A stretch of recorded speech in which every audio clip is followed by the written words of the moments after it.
우리가 지난주부터는 이제 사도신경에서 성자 예수 그리스도에 대한 신앙 고백을 우리가 함께 살펴보고 있습니다.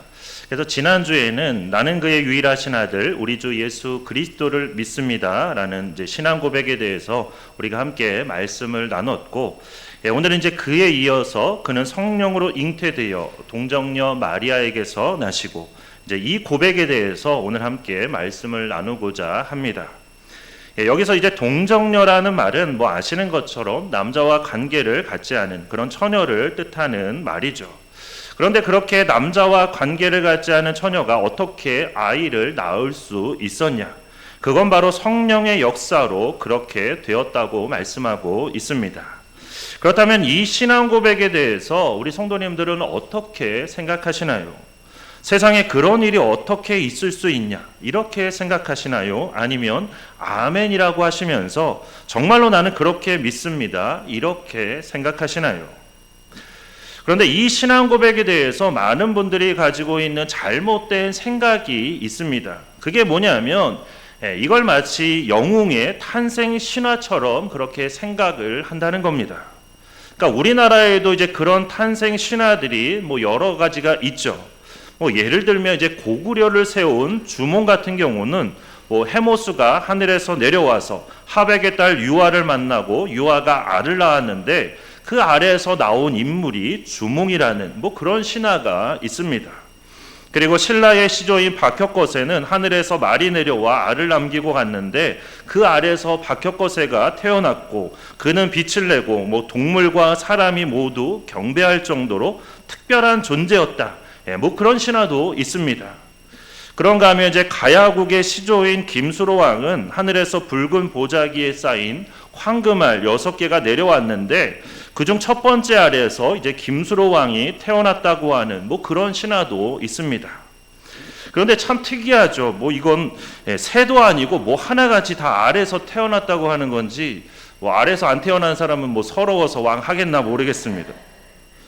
자, 어쨌든 이런 탄생 신화가 만들어진 이유는 당시 왕권의 정당성을 강조하기 위해서, 그래서 특별하게 태어났고 그런 사람이 왕이 되는 것은 바로 하늘의 뜻이다. 그래서 잘 섬겨야 한다. 이제 이런 의도로 그렇게 신화가 만들어지게 된 것입니다. 그런데 성령에 의한 예수님의 동정녀 탄생도 마치 이런 신화처럼 생각하시는 분들이 많다는 겁니다. 그래서 성령의 어떤 초자연적인 역사를 통해서 예수님께서 처녀의 몸에서 탄생하셨고 그렇기 때문에 정말로 하나님의 아들이시며 그래서 예수님을 잘 믿어야 한다. 이걸 강조하기 위해서 이렇게 성령으로 탄생하게 하셨다고 생각하시는 그런 분들이 많다는 겁니다. 아마 이 자리에 계신 분들 중에도 그동안 그렇게 생각해 오셨던 분들이 많이 계실 겁니다. 그러나 이건 전혀 엉뚱한 오해라는 것입니다. 그렇다는 것은 어떻게 보면 이제 많은 분들이 그동안 신앙 고백을 하면서도 그 안에 있는 진정한 의미를 깨닫지 못한 채 신앙 고백을 해왔다는 뜻이죠. 쉽게 말해서 잘못된 신앙을 우리가 고백했다는 뜻인데, 그래서 이렇게 사도신경을 가지고 우리가 함께 말씀을 나누고 있는 이유가 바로 여기에 있습니다. 물론 성경 말씀에 대한 이제 풀이보다는 주로 신학적인 내용들이 좀 그 안에 많이 들어가다 보니까 설교가 이해하기가 어렵고 그러다 보니 졸리고 그래서 하나님께서 사랑하는 자에게 잠을 주신다더니 나한테 자라고 하시나 보다 이렇게 하시면서 주무시는 분들도 계시고 하신데 다 이해합니다. 사실 저도 이제 신학적인 용어나 그런 것들을 가급적 사용하지 않고 최대한 이해하기 쉽게 설명을 하려고 하다 보니까 저도 그게 많이 어렵더라고요. 그래서 성도님들의 마음이 좀 이해가 됩니다. 특히 지난주는 아마 더 어려우셨을 거예요. 저도 그랬으니까 잘 알죠. 그래서 이런 걸 앞으로 꾸준히 내가 더 들어야 되나 이런 생각이 들면서 답답한 마음이 밀려오셨을 수 있는데 어쨌든 저도 최대한 쉽게 그리고 가급적이면 길지 않게 준비해서 좀 말씀을 나누도록 하겠습니다. 그러니까 집중해서 잘 들어주시면 감사하겠습니다. 그리고 무엇보다 중요한 것은 우리가 알고 신앙을 고백하는 것과 모르고 엉뚱하게 신앙을 고백하는 것에는 분명 큰 차이가 있습니다. 그래서 하나님께서 사도신경에 관한 말씀을 전하게 하시는 것도 바로 그런 이유이기 때문에 좀 이 점을 염두에 두시고 좀 더 집중해서 잘 듣고 그리고 마음에 새겨주시고 그리고 신앙 고백을 할 때마다 배운 것들을 잘 떠올리시면 더욱 진실한 신앙 고백을 하실 수 있기를 축원합니다.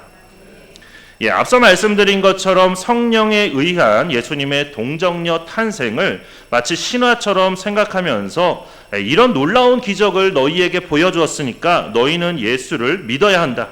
이렇게 생각하시는 분들이 많다고 했는데 다시 한번 분명히 말씀드리면 그건 엉뚱한 오해라는 것입니다.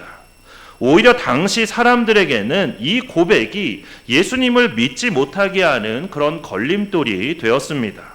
더 쉽게 말해서 성령에 의한 예수님의 동정녀 탄생에 대한 그런 강조와 신앙 고백, 이것 때문에 오히려 많은 사람들이 복음을 받아들이지 않고 오히려 예수 그리스도를 믿지 않았다는 그런 말입니다.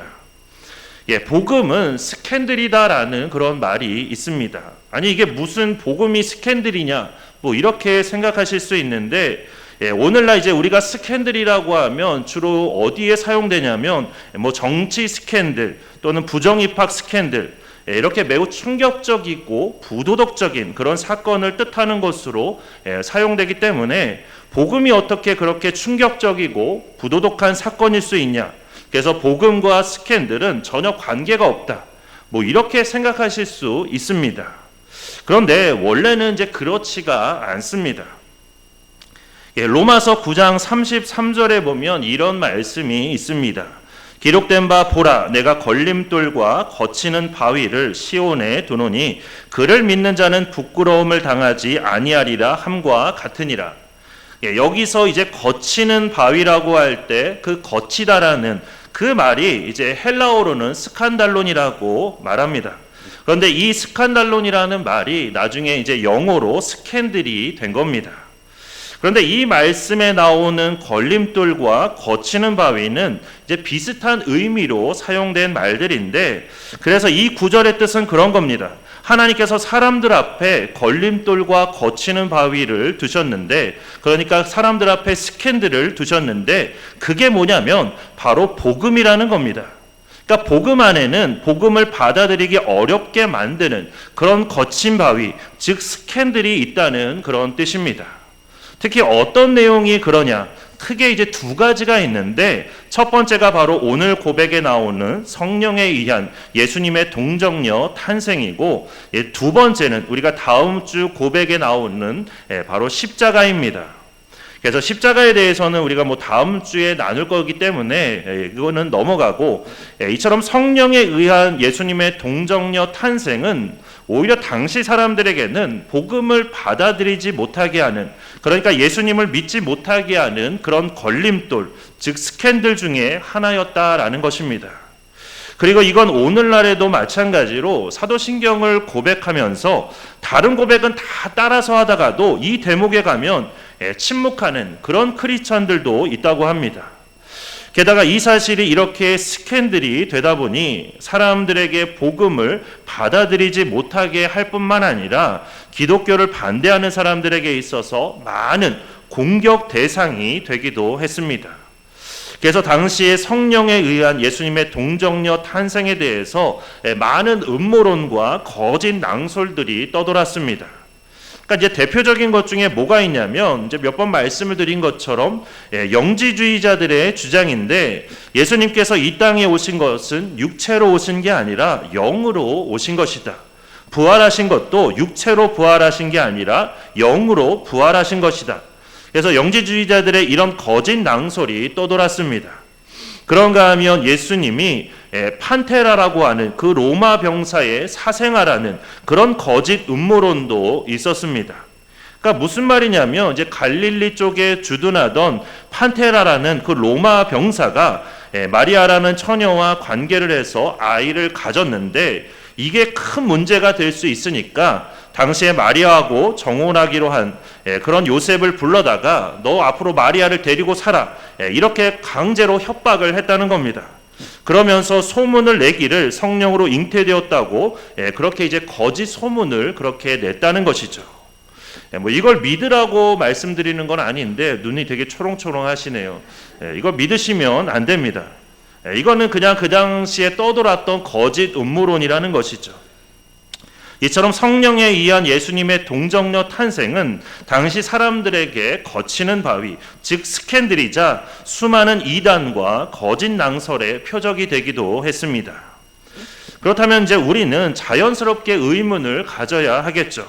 성령에 의한 예수님의 동정녀 탄생이 그토록 사람들로 하여금 예수님을 믿지 못하게 하는 걸림돌이 되었다면, 그리고 많은 이단과 대적들의 공격 목표가 되어서 그렇게 거짓 낭설과 음모론까지 생기게 만들었다면 도대체 왜 이걸 사도신경에 포함했느냐 하는 것이죠.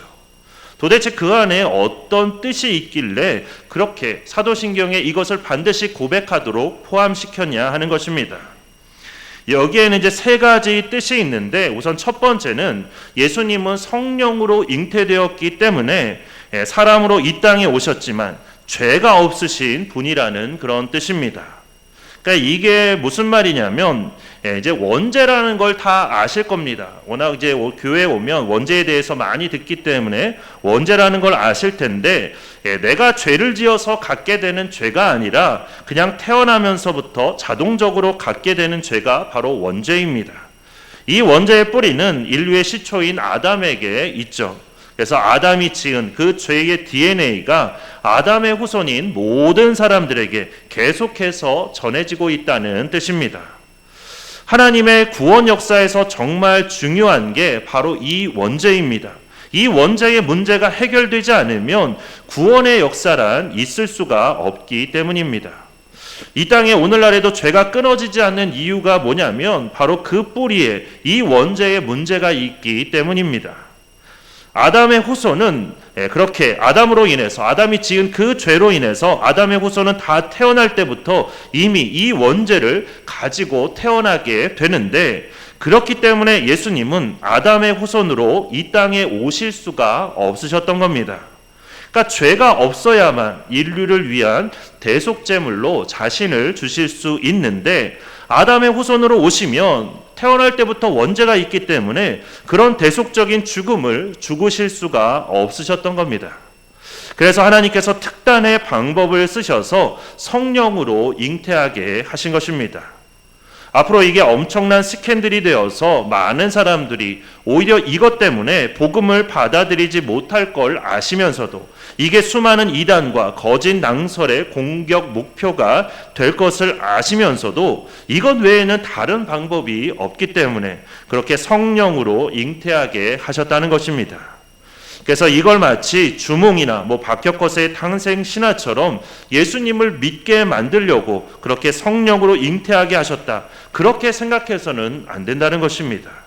하나님은 인류의 죄를 대속하기 위해서 예수님을 죄가 없는 인간의 몸으로 이 땅에 보내고자 이렇게 성령으로 잉태하게 하신 것입니다. 성령에 의한 예수님의 동정녀 탄생의 두 번째 뜻은 하나님께서 실제로 사람이 되어 우리 가운데 오셨다는 뜻입니다. 앞서도 말씀드린 것처럼 당시 영지주의 이단은 예수님께서 이 땅에 오신 것이 육체로 오신 게 아니라 영으로 오신 것이라고, 그리고 부활도 육체로 부활하신 게 아니라 영으로 부활하신 거라고 그렇게 주장했습니다. 왜냐하면 영은 선하고 순결하지만 육은 더럽고 불결한 것이라고 그들은 생각했기 때문입니다. 그래서 거룩하신 예수님이 어떻게 더러운 인간의 몸으로 이 땅에 오실 수 있냐며 이제 이런 엉뚱한 주장을 하게 된 것입니다.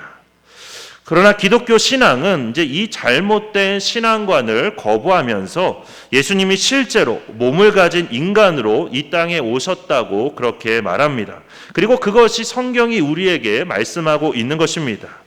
그리고 이렇게 인간의 몸으로 오신 가장 중요한 이유는 그렇게 사람의 몸으로 이 땅에 오셔야만 같은 사람인 우리의 모든 죄를 대신 지실 수 있기 때문입니다.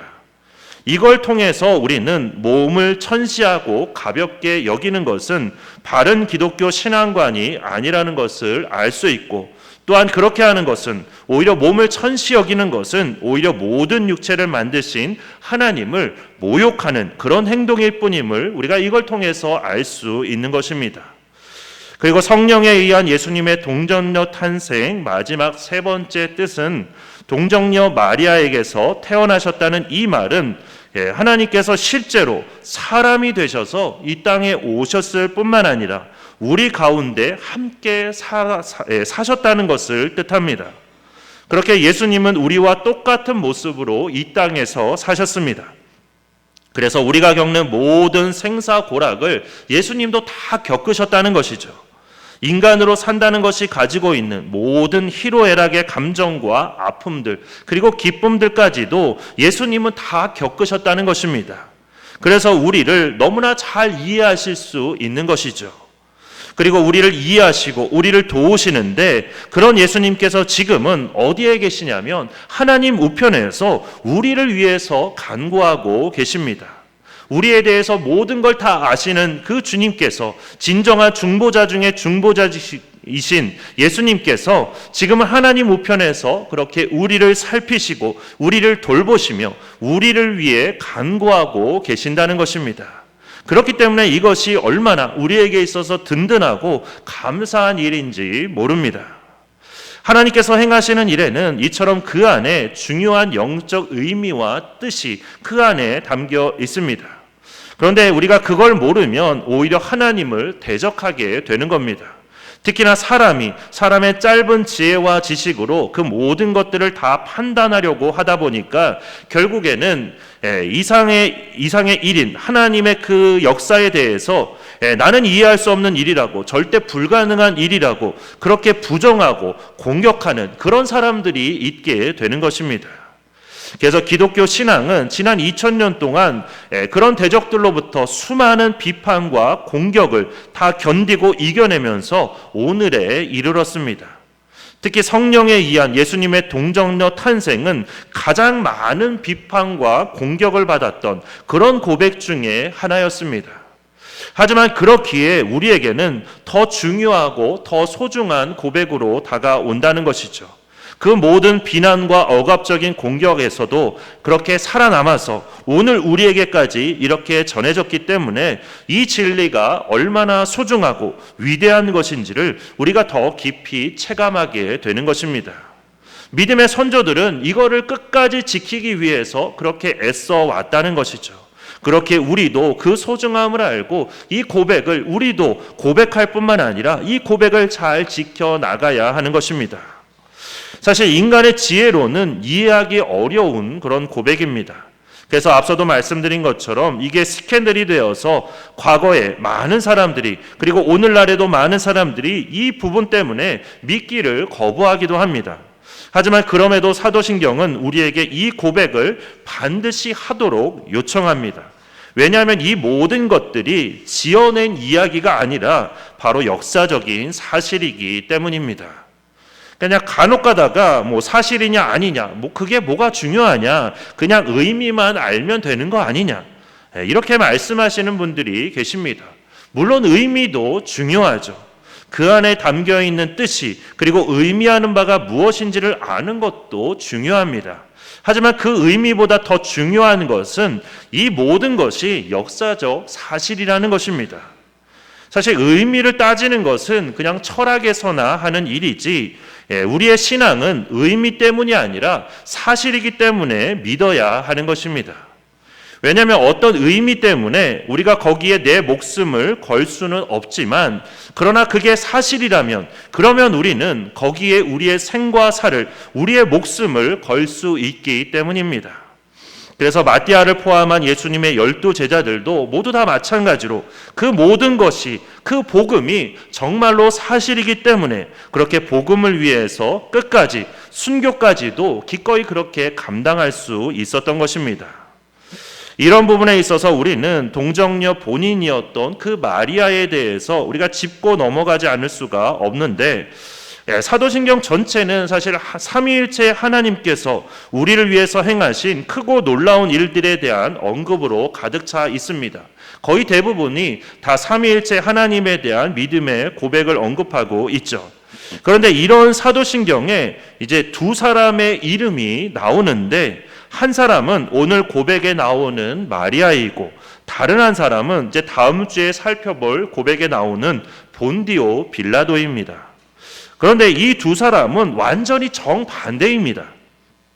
본디오 빌라도는 예수님의 육체를 죽게 만든, 그래서 예수님의 육체의 생명이 끝나버리게 만든 그런 사람이었던 반면에 마리아는 예수님의 육체의 생명이 그렇게 시작되게 하는 데 있어서 결정적인 역할을 했던 사람입니다. 게다가 마리아는 오늘 본문 38절에서 이렇게 고백했습니다. 주의 여종이오니 말씀대로 내게 이루어지이다. 그러니까 우리는 생각하기를 예수님을 잉태해서 낳을 수 있다니 이 얼마나 큰 축복인가. 우리는 이렇게 생각할 수 있는데 당시의 상황에서는 전혀 그렇지가 않았습니다. 당시의 상황에서 마리아가 동정녀 탄생을 받아들인다는 것은 이제 앞으로 자신에게 닥쳐오는 그 모든 수모와 모욕까지도 다 감당하겠다는 그런 뜻입니다. 그러니까 오늘날에도 그렇죠. 혼전 임신을 한다면, 그것도 남편 없이 혼자서 애를 낳으면 주변에서 엄청나게 수군거리는 그런 소리들을 우리가 듣게 됩니다.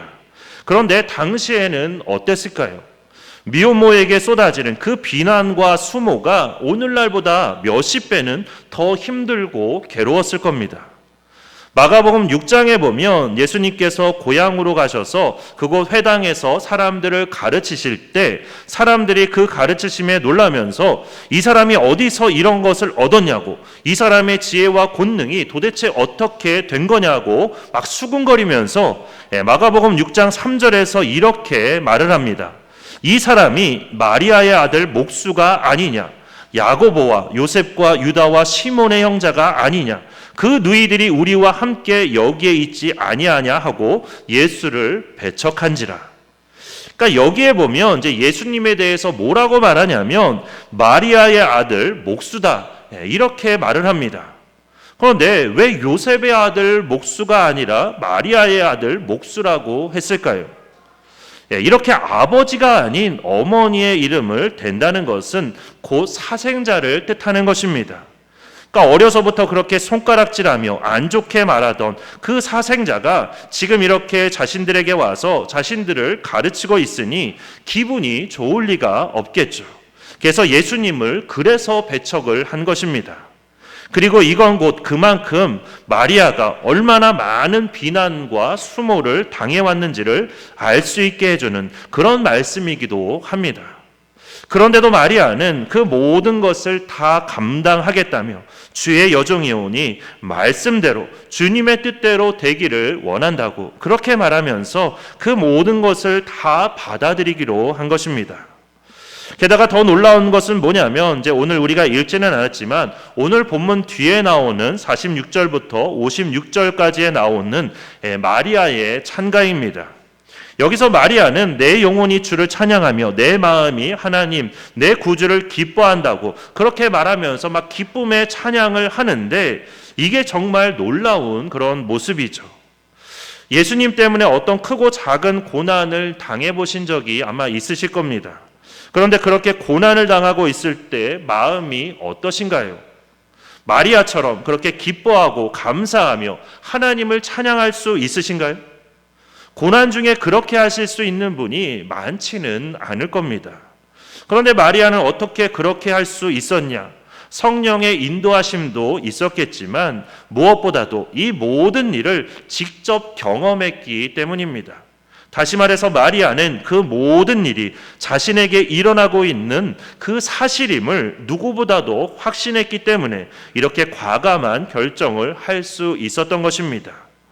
제가 이렇게 말한다고 해서 카톨릭처럼 마리아를 숭배하자 그런 거는 아닙니다. 그냥 괜한 오해는 없으시기를 바라고 저는 다만 그 모든 것이 사실임을 아는 것 그게 얼마나 중요한지를 말씀드리고자 하는 것입니다. 우리도 이 모든 게 사실이라는 것을 믿으면 그래서 그는 성령으로 잉태되어 동정녀 마리아에게서 나시고 이 고백을 정말 진실한 마음으로 우리가 고백할 수 있다면 그러면 우리도 마리아처럼 반응하는 게 가능하다는 겁니다. 마리아는 지극히 평범한 여인이었고 당시에 바리새인이나 사두개인처럼 구약 성경에 대해서 많은 어떤 성경적 지식을 가지고 있던 것도 아니었습니다. 하지만 지금 자신을 통해서 하나님께서 하고자 하시는 그 모든 일들이 실제로 일어나고 있는 사실이고 그 일이 얼마나 중요한 일인지를 그렇게 믿음으로 알았기 때문에 그 모든 것을 다 받아들이며 그렇게 순종할 수 있었던 것입니다. 우리가 지금까지 무심결에 외우며 읊조렸던 이 모든 고백 속에 이처럼 놀라운 하나님의 뜻이 있다는 걸 우리가 깨닫게 될 때, 그리고 그 모든 것이 다 역사적 사실임을 우리가 믿게 될 때, 우리의 그 모든 고백은 우리를 신앙 안에서 더 놀라운 믿음의 사람으로 이끌어 줄 것입니다. 그렇게 마리아에게 임하셨던 그 놀라운 은혜가 우리에게도 임해서 우리도 마리아처럼 순종하는 믿음을 가지고 주님의 말씀대로 이루어지기를 원한다고 고백할 수 있는, 그리고 그는 성령으로 잉태되어 동정녀 마리아에게서 나시고를 고백하면서 우리가 더욱더 진실된 믿음으로 고백하는 그런 우리 모두가 되기를 주님의 이름으로 축원합니다. 이제 우리 주신 말씀 생각하면서 우리 참 반가운 성도여 우리 함께 찬양하고 함께 기도하도록 하겠습니다.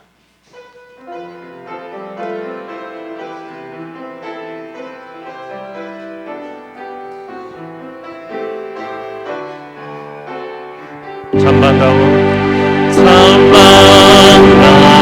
성도여 다 이리 와서 내 능성 안에 가봅시다. 저 고유의 의이신 하나님 보고 엎드려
그동안 성령에 의한 예수님의 동정녀 탄생에 대해서 어떤 잘못된 생각을 가지고 있었다면, 그리고 이 사실을 믿지 못했었다면, 이 시간 우리의 그 모든 것들을 바로 잡아주시도록 기도하겠습니다. 그리고 무엇보다도 이 모든 것이 우리를 위한 것임을 잊지 않게 해주시기를, 그래서 우리의 죄를 대속하기 위해서 성령에 의해서 인간의 몸으로 이 땅에 오셨고, 그렇게 우리의 모든 연약함을 아시고 이제는 하나님 우편에서 우리를 위해 늘 중보하고 기도하고 계심을, 그리고 무엇보다도 이 모든 것이 역사적 사실임을 우리로 하여금 믿게 해주셔서 이제는 우리도 마리아처럼 진실한 믿음으로 고백할 뿐만 아니라 순종하는 믿음으로 주님께 쓰임받는 그런 우리가 되게 해주시기를, 이 시간 우리 주여 한번 크게 외치고 함께 통성으로 기도하겠습니다. 주여!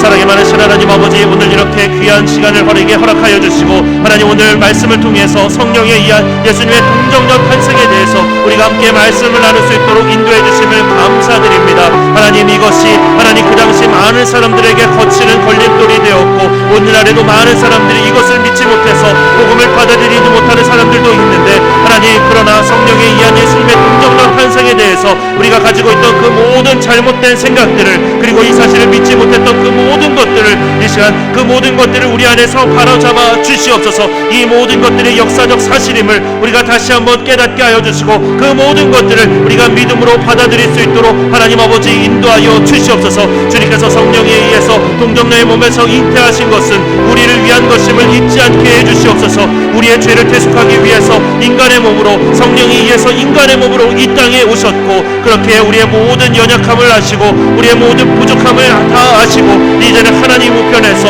우리를 위해서 늘 중보하며 기도하고 계시다는 그 사실을 우리가 믿음으로 고백할 수 있도록 인도하여 주시옵소서. 우리가 이 사실을 믿고 이것을 통해서 우리가 더욱더 진실한 믿음의 고백을 할 수 있도록 인도하여 주시옵소서. 우리도 마리아처럼 진실한 믿음의 고백을 할 뿐만 아니라 이제는 순종하는 믿음으로 주님 앞에 아름답게 쓰임받는 우리의 삶이 될 수 있도록 주님 인도하여 주시옵소서. 우리의 모든 부족함, 우리의 모든 연약함, 그 모든 것들을 뛰어넘는 하나님 성령의 역사가 우리 가운데 있게 하여 주시고, 우리도 믿음으로 고백할 수 있도록 주님 역사하여 주시옵소서.